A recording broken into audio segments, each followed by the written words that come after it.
Hi guys, welcome back to Too Cool for Middle School. We have officially finished 3 weeks of remote teaching. I've posted videos for the last 2 weeks with just some tips and the things that I've been using for my middle school history and English classes. We'll go over some of those tips and resources and stuff today, but to be honest, not a whole lot has changed, but you guys have asked questions more about just like, what is this like personally? How's Jensen doing? Stuff like that. So I'll go a little bit more into that side of it today. It's very weird. Today is, wow, April 5th already. And I was just thinking this morning while I was getting ready, what a bummer it is that we're not in school right now. I think a lot of teachers kind of look forward to the end of the year, not just because the year is almost over, but because all of that work that you put in to your procedures and your relationships and helping the students build relationships with each other and just your content in general,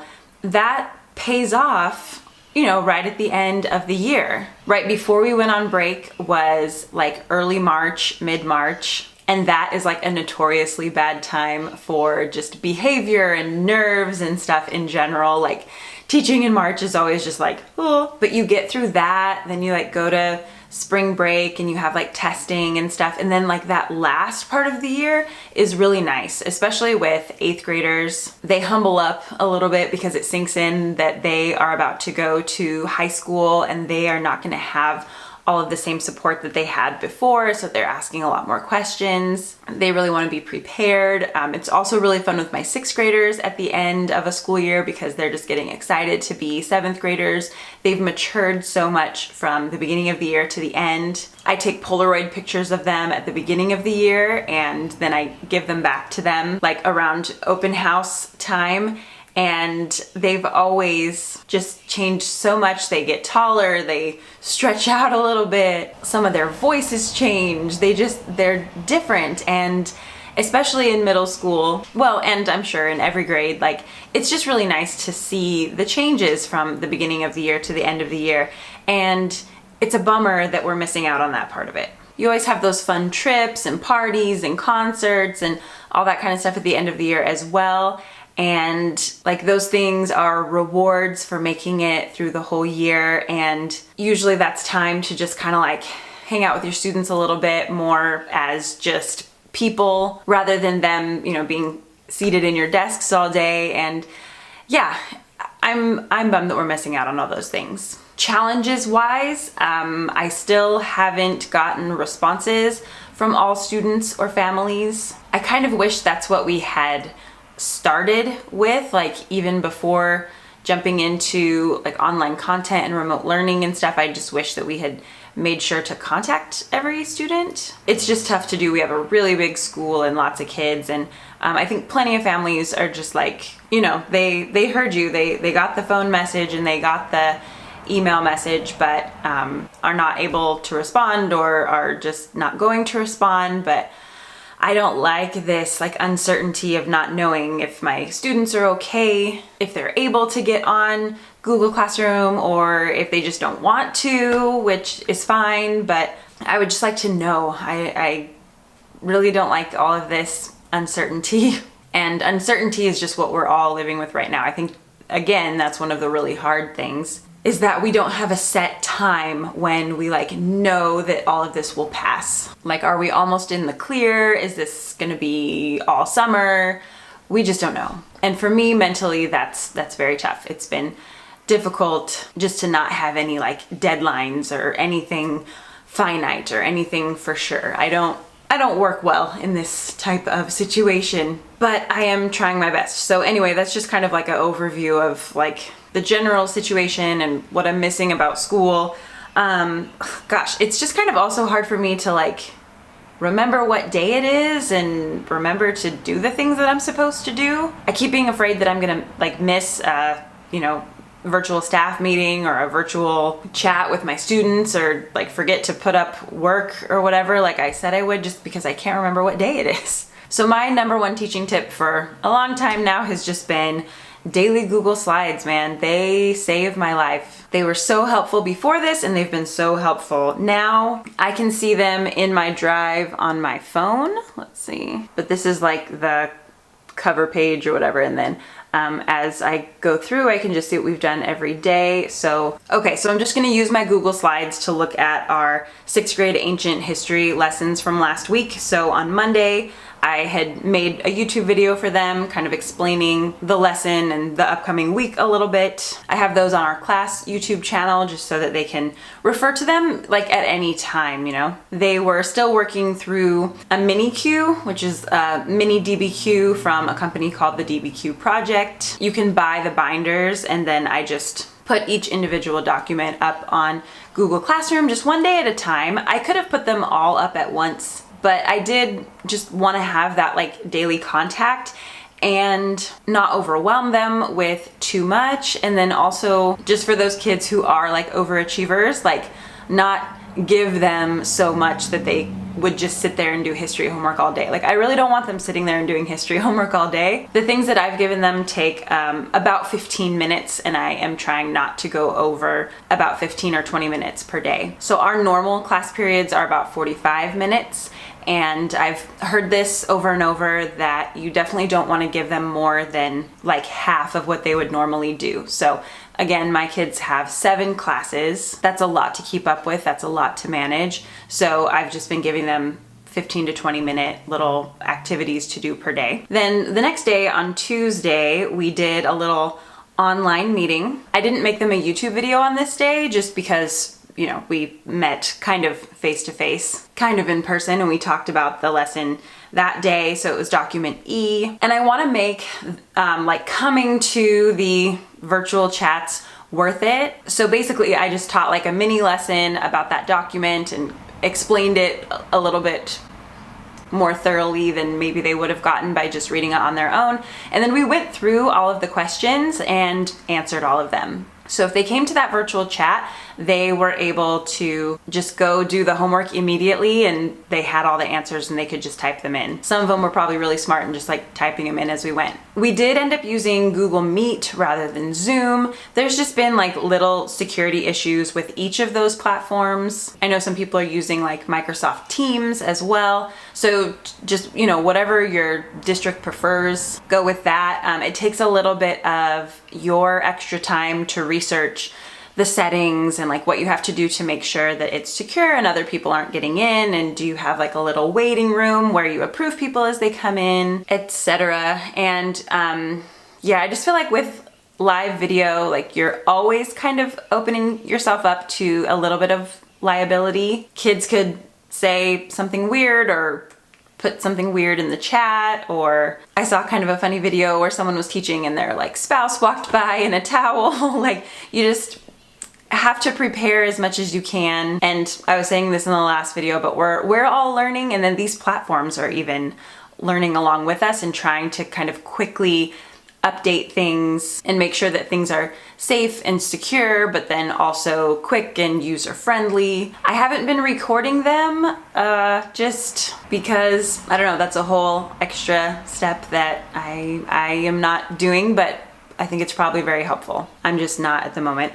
Okay, so then Wednesday, I just didn't have it in me to do a YouTube video, but they were on their very last document. And as they read these just like pictures of documents basically that I'm putting up, they answer them on a Google Doc. It's the same Google Doc that I had used with my students last year, so it was something easy for me to just put up for them out of my drive. This is a lesson that I've already taught, you know, a couple years in a row, so thank goodness I was familiar with it. That was something that made it easier for me. So they answered their last set of questions, and then Thursday I did have a video ready for them, and that video ended up covering kind of like Wednesday, Thursday, and Friday. It was getting a little tedious for me to try to do 2 videos every single day, one for each of my classes.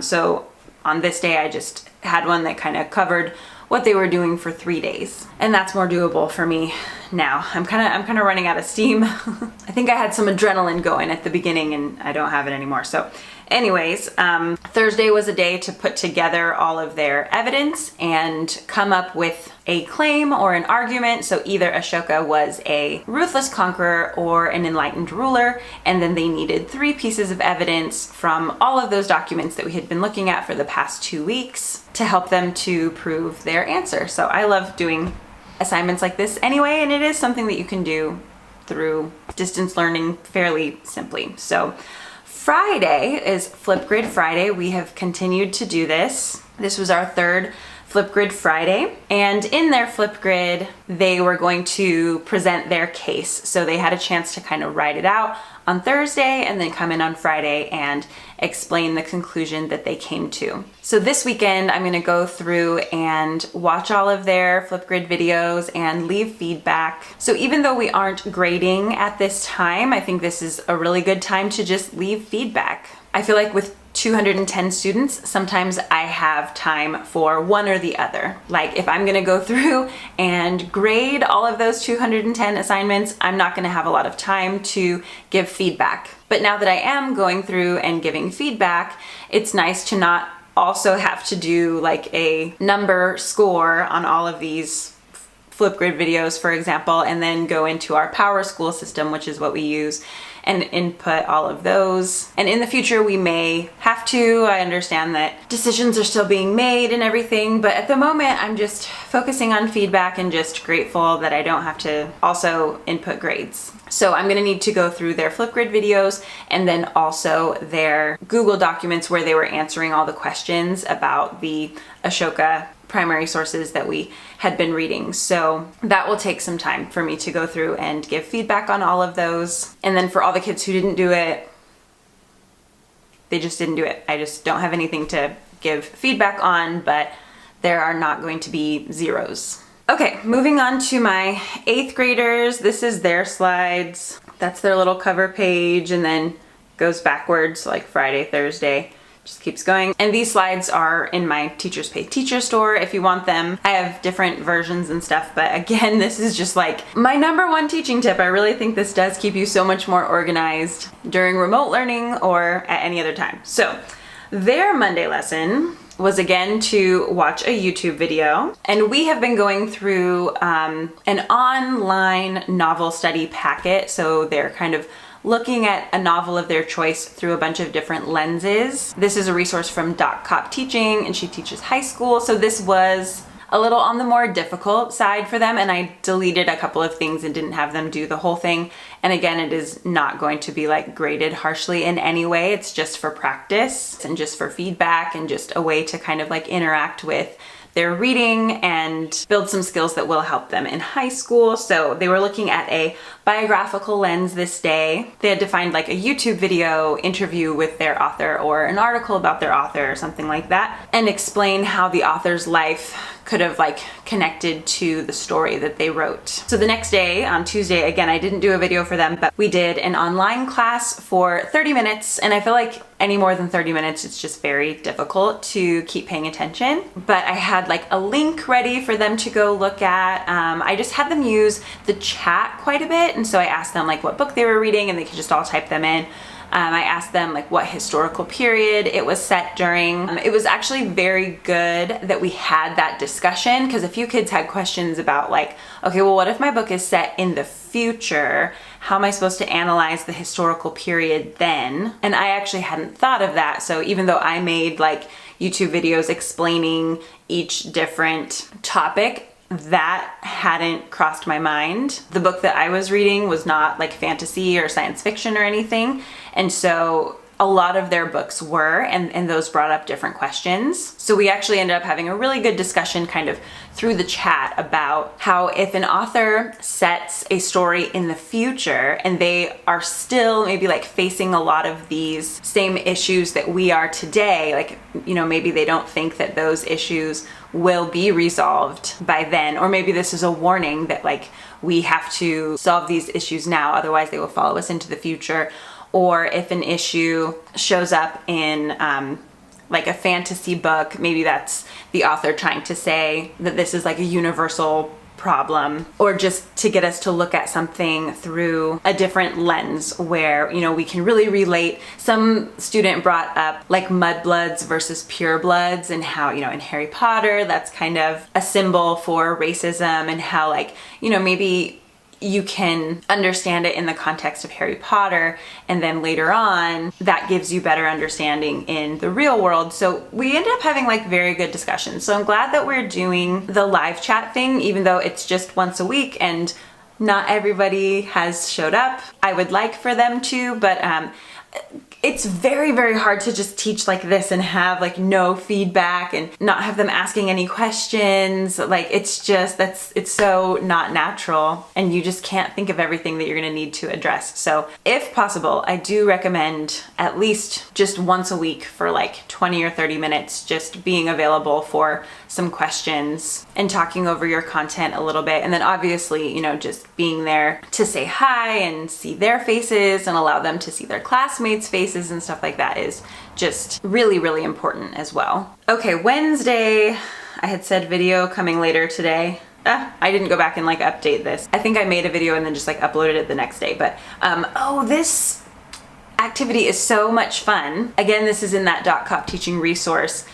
I really loved doing it in person. I was bummed that we had to do this remotely, but they are like a therapist, and they interview one of their characters and then answer like in the first person as the character. So I had them like lay down on the couch and stuff and like answer as a character, like with a partner. The partner would ask them the questions, and then they would have to like act out the responses as a character and stuff.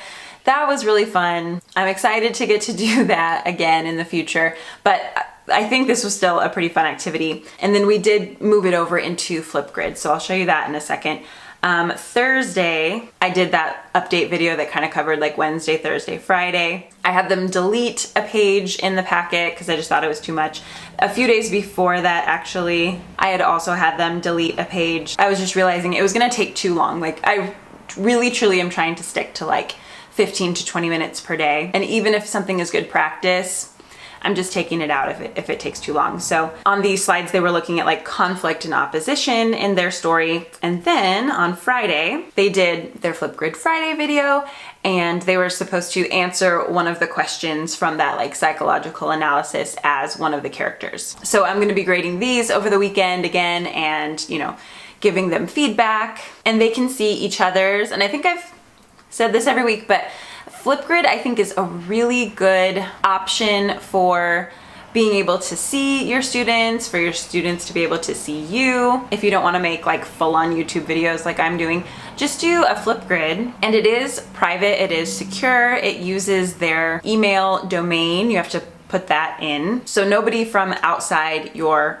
class is gonna end up seeing it. It's just your students seeing each other's videos. And so like maybe if they weren't able to be on the live chat whenever you did that, they can still make one of these videos on their own time. They can do it through their phone, they can do it through a Chromebook, and my kids have been doing it for a long time. We've been a Flipgrid happy school for quite a while, so they're pretty used to these. So yeah, next week is spring break, so we did not assign anything. We will not be meeting. We're just trying to give them a full break and let them relax completely. I am afraid that it's gonna be hard to pull them back in after that week, I have to admit. I kind of would have liked to have a check-in just to make sure that they're still doing okay, make sure they don't forget about class, but we just have to trust them and give them their break and then pull them back in April 13th. So it will be nice for me to just not really think about school, although I'm probably still gonna be like grading and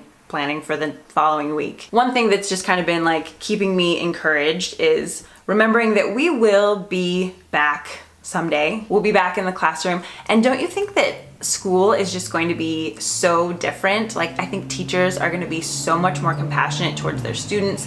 I think students are going to be so much more excited to just be in school again. I think we're going to put a lot more effort towards communication with kids and families and making sure that we're prepared and making sure that we understand the situations that they're in. I think even our curriculum might change to just be more relevant to students. Like, I really think that good things are gonna come out of this eventually for kids and for teachers and for schools and for families. And there will be celebration, you know, like we will celebrate one day when we all get to get back together. So I'm just trying to keep that in mind on days when it's discouraging to be at home and not have any answers, and, you know, sometimes not see as many kids as I would like showing up to things online and stuff. Like, it's gonna get better. This will pass one day. And just on a personal update note, I have been reading a lot. I think I've read about 7 books so far during this quarantine. So that is something that I enjoy doing, and it's something I can do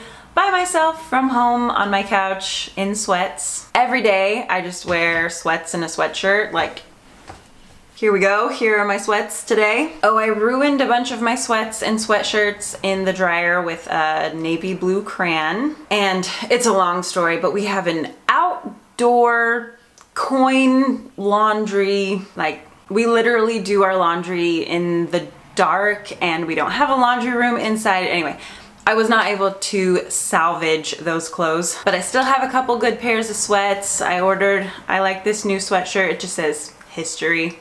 I ordered it on Etsy. I'll put it below. Yeah, I'm enjoying the comfy clothes, the reading time. I drink lots of tea. I still drink coffee for no good reason. I'm getting lots of sleep, lots of family time. I think we've like 85% potty trained Jensen, which is super exciting. That's been our project for the past couple of days, and he's doing really well. For him, academically, I have done 0. I'm just enjoying like snuggling with him on the couch and letting him watch Team Umizoomi while I read. We try to go on a walk every day. It's rainy and cloudy today, so I'm not sure if we're going to be able to. We just play a lot. He is very into exercise, and so he rolls out my yoga mat and like makes up moves for me to do and like leads me in an exercise routine, which is pretty fun. I don't think that I've ever gotten this much one-on-one time with my husband, like since we've been married. We're always so busy and working and, you know, going in all different directions. So it's been so nice to just lean on each other during this time.